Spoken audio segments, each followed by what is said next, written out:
I think it gives people a good reason to break the law, and that's good.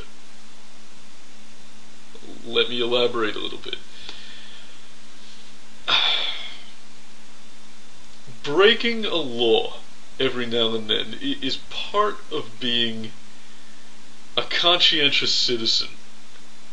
You don't want to completely submit to authority.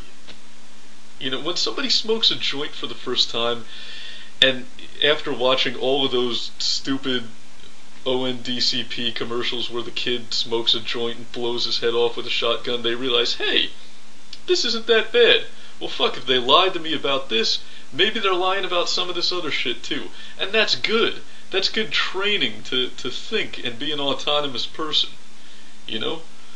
I think there should be some laws that aren't popularly supported.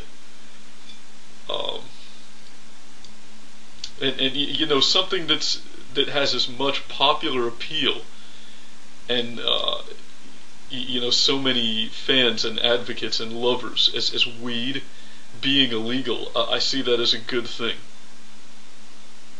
I don't know how I can really explain what I'm trying to get across here, but to answer your question, I'm against legalization. And your other question was, will the drama between me and TJ affect my friendship with Cody? I don't have a friendship with Cody. Cody and I are passing acquaintances.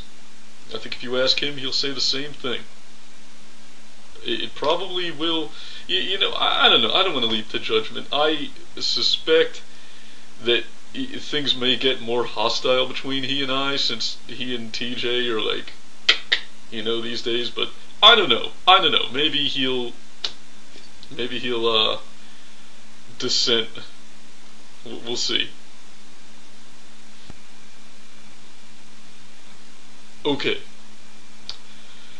I'm gonna have to throw in a little afterthought on this one, like I did with the organized religion homophobia question in the last video, because I'm watching it and I realized that I came so close to making a valid point, and I didn't quite get there, did I?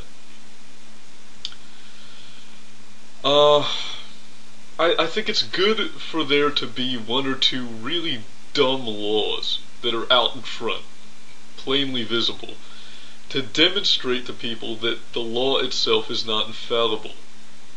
It's just consensus. Most of it isn't consensus. Most of it was written by wealthy white guys who do not represent the majority of those being ruled. Alright, here's the point. Because I can hear people saying, oh, Fake Sagan, what do you mean breaking a law now and then is part of being a conscientious citizen? Are you saying we should break the law and be lawless? No, I'm not saying we should be lawless. Well, are you saying that we should only follow the laws that we agree with and just flagrantly disregard the laws that we don't happen to agree with? Yes, that is what I'm saying. You should only obey the laws that you agree with. And you should disobey the laws that you don't agree with. Always. Everywhere. And be prepared to face the consequences of that. But you should follow your conscience in every situation. If your conscience tells you to kill somebody, you should kill somebody. If you're a 40-year-old man and you fall in love with a 16-year-old girl, have sex with the 16-year-old girl. Let society judge you. They will anyway. And in most cases, they don't really have room to. Most of our laws are pretty hypocritical. The government tells you not to gamble, then they sell you a lotto ticket. The government tells you not to kill, then they execute prisoners and wage wars. I mean, no one's your moral superior. And if you relinquish your ability to make moral decisions to somebody, then we're all kind of goose-stepping down the road to hell. My personal opinion. So, break the law, but be prepared for the consequences. Yeah. Alright, Fake Sagan.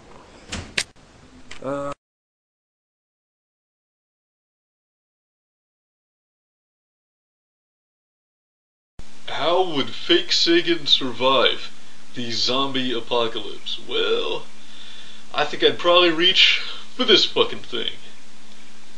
This is a really cool miniature sword slash straight bladed machete thing that I found somewhere.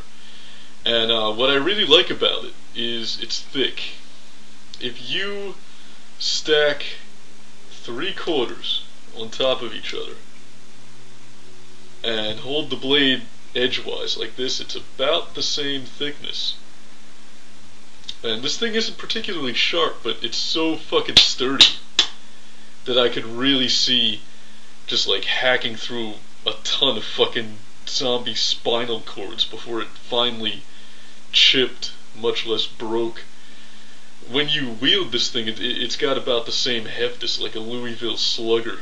So it's just a big, sturdy, durable piece of iron. You know, because I wouldn't want to go into a zombie fight with like a katana or something like that. Yeah, I think durability is a big consideration, more so than like sharpness. When you're going through a whole crowd of zombies, you know, it's got to stand the test. So it would have to be this, or like maybe a good fucking double-sided battle axe, or even a sledgehammer. No firearms, because guns in a zombie fight is puss, you know? Nobody wants to see that shit. Oh, I didn't have a tank! No. It's got to be some kind of edged weapon. That's a must. And I think I would survive longer than the average Joe in a zombie situation, just because I would deliver the unbearable Bruce Campbell one-liners. I'd have the puns.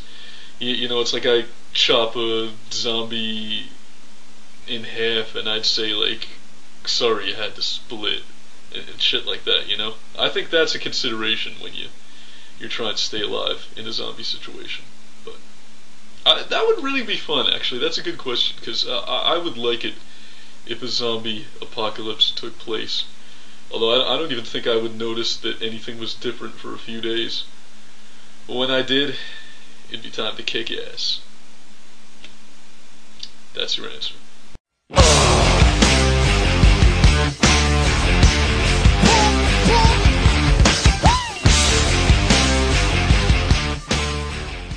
Oh, no fucking contest, man. Definitely Jesus Freak. I don't really like Jesus Freak, but I fucking hate Metabitch. I would never, ever offer that guy any of my pot. Which, by the way, is the best in the state of Washington. Here's a question for you, Fake Sagan. What is your favorite style to lay down a fine bitch to?